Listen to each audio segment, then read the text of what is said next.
The truth about life in UK prisons. The gates. The screen is black.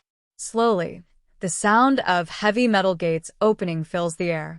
A prison wall appears. Tall, gray, Covered in cameras and razor wire. Text fades in. The truth about life in UK prisons. The gates slam shut. The sound echoes. Inside the cell, a small prison cell appears. One narrow bed. One metal toilet. One tiny window showing cloudy British skies. A man sits on the edge of the bed staring at the door. Footsteps walk past outside. Keys jingle. The camera slowly zooms in on the metal door. Expectation versus reality. Fast cuts of dramatic prison scenes from movies. Shouting. fights, Chaos. Then sudden silence. Cut to a real UK prison wing. Quiet. Cold. orderly, Doors locked. A voice says, "Prison in the UK is not what you think." Cut to a close-up of a metal door locking. That's what makes it more dangerous. The sound that changes everything. Inside a prison van. A young man breathes heavily. His hands are shaking. The van drives through tall gates. The gate closes behind him. Loud metal slam. The screen freezes. Text appears. That sound is the moment freedom ends. The arrival. The prison van drives slowly through the tall outer gates. The walls are high and gray, with cameras watching every corner. Razor wire sits on top like sharp crowns. Inside the van, the air feels heavy. The man sitting on the metal bench can feel every bump in the road. His wrists are cuffed.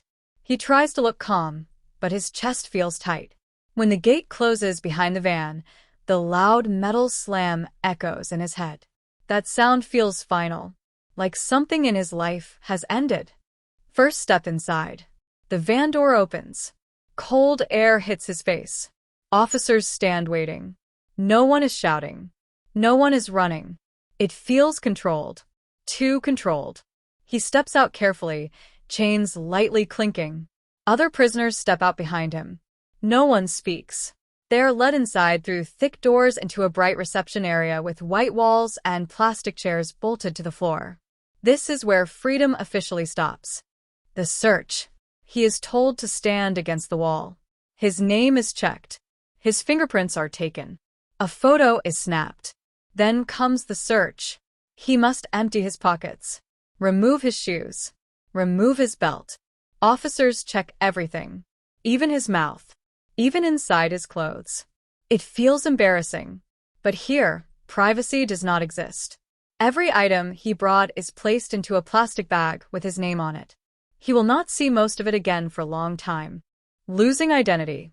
He is handed prison clothes. Gray tracksuit bottoms. Plain shirt. Basic trainers. No brands. No style. Just numbers and fabric. He changes in a small cubicle with a curtain that does not fully close. When he looks down at himself, he feels different. Less like a person. More like an inmate. His name is still his name. But now he also has a prison number. And that number will be used often. The waiting room. He sits on a hard plastic chair in reception. Other new prisoners sit near him. Some stare at the floor.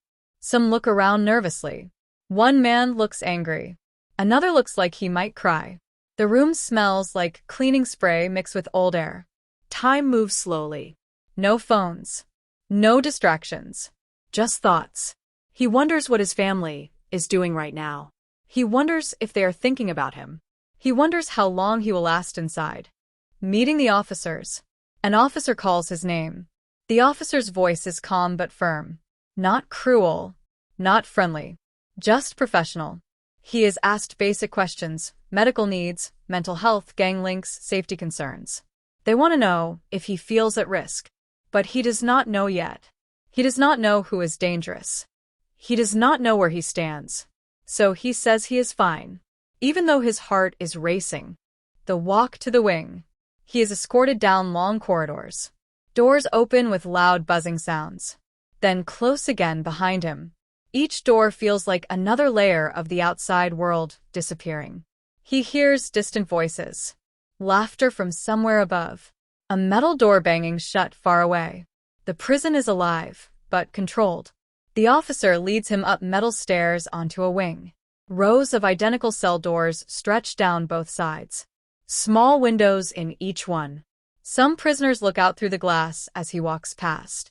They are watching the new arrival. First impressions. As he walks down the wing, he feels eyes on him. Some curious. Some judging. Some cold. No one says anything. But he understands something important. People are sizing him up, trying to decide who he is. Whether he looks weak, whether he looks confident, whether he will cause trouble. In prison, first impressions matter, and you do not get a second chance to fix them. The cell door opens. The officer stops at a door halfway down the wing. Keys jingle. The lock turns.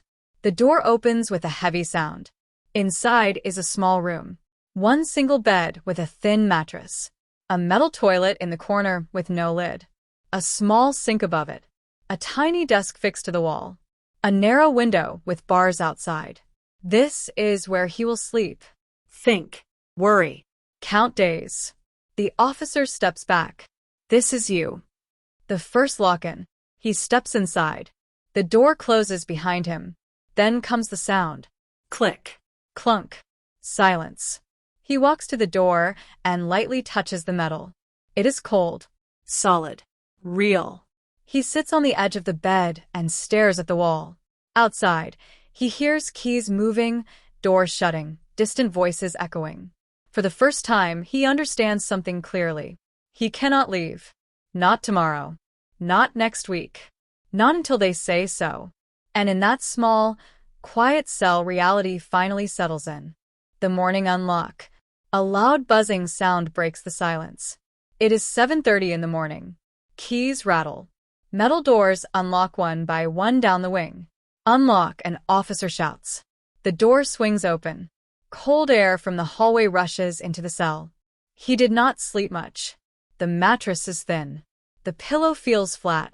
Every noise in the night kept him awake. Doors banging, someone shouting, toilets flushing. But there is no time to think. When the door opens, you move. That is the rule. Breakfast line. Prisoners step out of their cells and form a line. No pushing. No loud talking. Just quiet movement. Breakfast is simple. A small box of cereal. A carton of milk. Maybe 2 slices of toast if you are lucky. Tea in a plastic cup. No one complains out loud. He takes his tray and walks back to his cell. Some prisoners eat alone. Some shout jokes to each other across the landing. He notices something. Everyone watches everything. Cell inspection. After breakfast, officers walk past each cell. They look inside quickly. Beds must be made. Floor must be clear. Nothing unusual must be visible. If your cell is messy, you can lose small privileges. So he folds his blanket tight. He wipes the small desk. He flushes the toilet again, just in case. In prison, small details matter. Work allocation. A list is read out.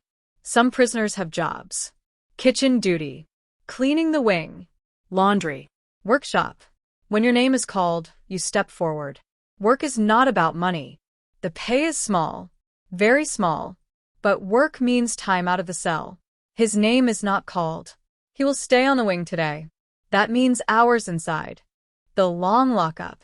The doors close again mid-morning for those without work. Click. Clunk. Silence returns. He sits on his bed. There is a small TV in the corner, but channels are limited. Mostly basic shows. News. Old programs. He tries reading a book left in the cell by the last prisoner. After 20 minutes, he checks the time. Only 20 minutes have passed. Time moves differently in prison. Slower.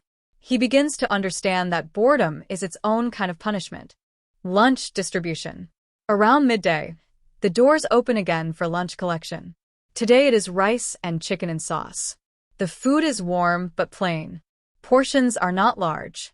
Some prisoners trade items. A dessert for extra bread. A juice carton for a snack saved from last week. Small trades happen quietly. He eats slowly, trying to make it last. Meals become important moments in the day. They break the silence. Association time. In the afternoon, there is something called association. For about an hour, prisoners can move around the wing. They can use the phone, play pool, Talk. He stands near the wall at first, unsure where to go. Groups have already formed. Some men laugh loudly. Some whisper in corners. Some sit alone. He walks to the phone and waits his turn. Phone calls are short and expensive. When his turn comes, his hands shake slightly as he dials home. Hearing a familiar voice makes his chest feel tight. When the call ends, the reality hits again. He is still here. The exercise yard. On some days, there is yard time. The yard is a large concrete space surrounded by tall fences and razor wire. The sky above is often gray. Men walk in slow circles. Some exercise.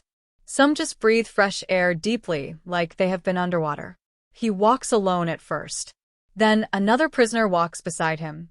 They talk about simple things: weather, football, food. Normal topics. Even inside prison, people search for normal conversations. The evening meal. By late afternoon, dinner is served. Maybe pasta. Maybe stew. Sometimes something difficult to recognize. He notices that no one eats fast. There is nowhere else to be. After dinner, doors lock again. For the night. The wing becomes quieter as darkness falls outside. Night thoughts. Locked in his cell, he lies on his bed staring at the ceiling. Voices echo faintly through walls. A door slams somewhere far away. He thinks about the day. Nothing dramatic happened. No fights. No shouting. Just routine. But somehow, that routine feels heavy. He realizes something important. Prison life in the UK is not chaos every second. It is structure, Control. repetition, and surviving it is not about strength. It is about patience. He turns on his side and closes his eyes. Tomorrow will be exactly the same. And he is only on day 2. Watching and learning. The first few days he talks very little. He watches. He listens. He notices who walks with confidence. Who walks alone. Who gets respect. Who gets ignored. Nobody hands him a rule book. But the rules are there. You feel them in the air. You see them in how people move. In prison, survival begins with observation. Eye contact. One morning during association, he accidentally looks at another prisoner for too long. The man stops walking. Their eyes lock. For a few seconds, everything feels tense. Then the man shakes his head and walks away. Later, someone quietly tells him, "Don't stare. It looks like you're challenging." He understands. Even something small like eye contact can cause problems. From that day on, he keeps his head steady and his eyes moving. Respecting space. Cells are personal territory. You never walk into someone else's cell without being invited. You never touch another man's property. Even sitting on someone's bed without permission is seen as disrespect. One afternoon, he sees a new inmate step into a cell without asking. Voices rise. The door slams. Later, the wing feels tense. He learns quickly. Respect keeps you safe. The phone queue. The phones are limited. When it is association time, men line up. You wait your turn. You do not jump ahead. You do not take too long. One prisoner ignores this rule and stays on the phone longer than allowed. Murmurs start. When he hangs up, someone confronts him quietly. Not shouting. Just firm. In prison, small things can grow into big problems. So most men follow the line. Debt. Gambling happens quietly. Card games in cells. Small bets. Nothing huge at first. But sometimes someone loses more than they can pay. He hears about a man who borrowed tobacco and could not return it. At first it was just words. Then threats. Then a fight in the shower area. In prison, debt is dangerous. If you owe, people will remind you. And reminders are not always friendly. Groups and protection. Over time, he sees small groups form. Some are men from the same city. Some share the same background. Some just trust each other. It is not always about gangs like in movies. It is about safety. When you walk with others, you look less vulnerable. But joining a group means loyalty. And loyalty can bring its own problems. He decides, for now, to stay neutral, to stay quiet, to stay small. Talking about your crime. During exercise time, someone asks him what he is inside for. The question sounds casual, but it is not. In UK prisons, certain crimes carry heavy judgment from other inmates. If people do not like what they hear, life can become very hard. He gives a short answer. He keeps it simple. He does not explain too much. Later, he hears about a man on another wing who had to request protection after others found out about his offense. He realizes that information inside prison is power, and sometimes danger. Officers and boundaries. Officers walk the wing every day. Some are strict. Some speak calmly. Most keep professional distance. If you argue loudly with officers, you gain attention. Attention is not good. He sees one inmate shout at staff during a search. The next day, that inmate is moved to segregation. The wing whispers about it. In prison, keeping control of your temper matters. Violence without warning. Not every fight is loud. Sometimes it happens fast. One afternoon, two men are laughing near the stairs. Seconds later, one swings a punch. Chairs scrape. Officers rush in. Within minutes, both are taken away. The wing goes quiet again. It feels like nothing happened, but everyone knows. Tension is always there, just below the surface. Becoming careful. After weeks inside, he moves differently. He walks with calm steps. He nods instead of staring. He speaks less. He thinks before answering questions.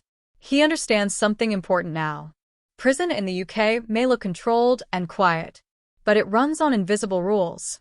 Rules about respect. Rules about silence. Rules about knowing your place. Break them, and life becomes hard. Follow them, and you might survive. But even when you follow every rule, you are never fully relaxed.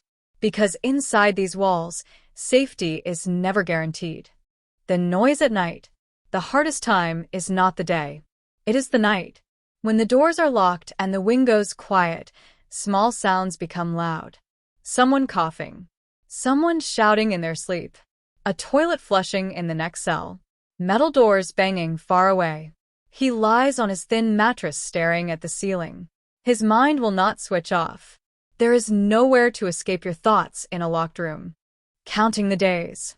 At first, he keeps track of time carefully. 1 mark scratched lightly under the desk for each day. 7 marks make a week. 4 weeks make a month. But after some time, the marks begin to blur together. Days feel the same. Monday feels like Thursday. Time stretches. And sometimes it feels like it is not moving at all. Missing home. During association, he tries to act normal. But when he goes back to his cell, he thinks about home. Simple things. The sound of traffic outside his old window. The smell of food cooking. Watching television without a time limit. He replays memories in his head over and over. The more he thinks about freedom, the smaller the cell feels. Short staff, long lockup. Some weeks, there are not enough officers on duty. When that happens, the wing stays locked longer. No exercise. No association. Just hours inside the cell. He sits on the bed, then on the chair, then back to the bed again. He tries push-ups to pass time. He reads the same page 3 times. When human beings are locked in small spaces too long, frustration grows. You can feel it in the air. Anxiety builds. One afternoon, he feels his chest tighten for no clear reason. His breathing becomes faster. The walls seem closer. He stands up quickly, then sits down again. There is no space to walk far. No fresh air. Just the same air, recycled. He presses his hands against the wall and closes his eyes until the feeling passes. In prison, panic has nowhere to run. Mental health struggles around him.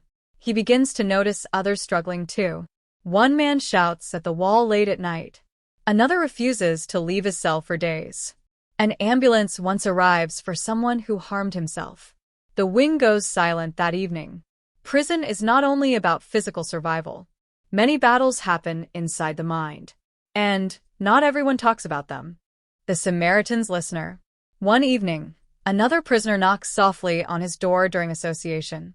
He introduces himself as a listener, trained to support inmates who feel low. The program works with outside charities to help prevent suicide.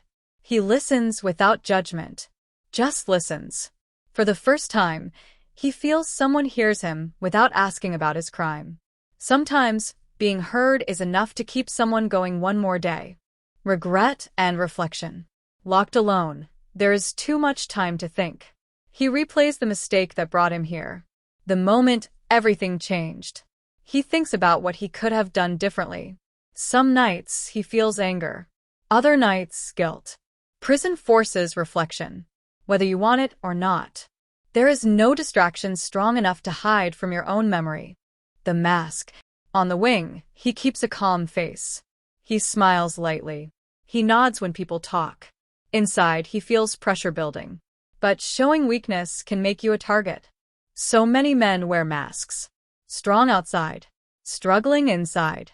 In prison, emotions are controlled carefully. Like everything else. Protecting the mind. After months inside, he understands something clearly. The biggest fight is not with other prisoners. It is not even with the system. It is with his own thoughts. If he lets anger grow, it will consume him. If he lets hopelessness win, the days will crush him. So he creates small routines. Reading at the same time every day. Exercising in the cell. Writing letters. Small habits become lifelines. Because in UK prisons, survival is not just about staying out of trouble. It is about protecting your mind in a place designed to control your body. And not everyone manages to do both. The same walls, different eyes. The camera moves slowly down the prison wing. Metal doors. Gray walls. Quiet footsteps. The routine continues just like every other day. But now we understand something deeper. Behind each door is a mind fighting its own battle. Some are counting days. Some are counting regrets. Some are just trying to make it to tomorrow. Prison is not just walls and fences. It is thousands of silent stories. The sound of the lock. A cell door closes. Click. Clunk. That sound is normal inside. But imagine hearing that every night. Not for one day. Not for 1 week. But for years. In prisons run by Prison Service, routine controls everything. Time is measured in meals. In head counts. In lockups. And every night, the same question hangs in the air. Is this punishment enough? Or is something more needed? The hidden scars. From the outside, prison looks simple. High walls. Barbed wire. Guards. But inside, the damage is often invisible. Loneliness. Anxiety. Regret. Some prisoners leave stronger. Some leave broken. And some leave carrying scars that no one can see. The sentence may end. But the mental weight does not always stay behind. The gate opens. One day, the gate opens. A man steps out carrying a small plastic bag with his belongings. The same gate that once slammed shut behind him now opens quietly. Cars drive past outside. People walk freely. The world feels louder. Bigger. Strange. Freedom feels different after you lose it. And not everyone knows how to hold on to it the second time. The question that remains. The prison wing continues. New inmates arrive. Others leave. The system keeps moving. But one question remains for everyone watching. Does prison change people for the better? Or does it only teach them how to survive inside walls? The truth about life in UK prisons is not simple. It is routine. It is pressure. It is survival. And once you hear that metal door slam shut, you never forget the sound.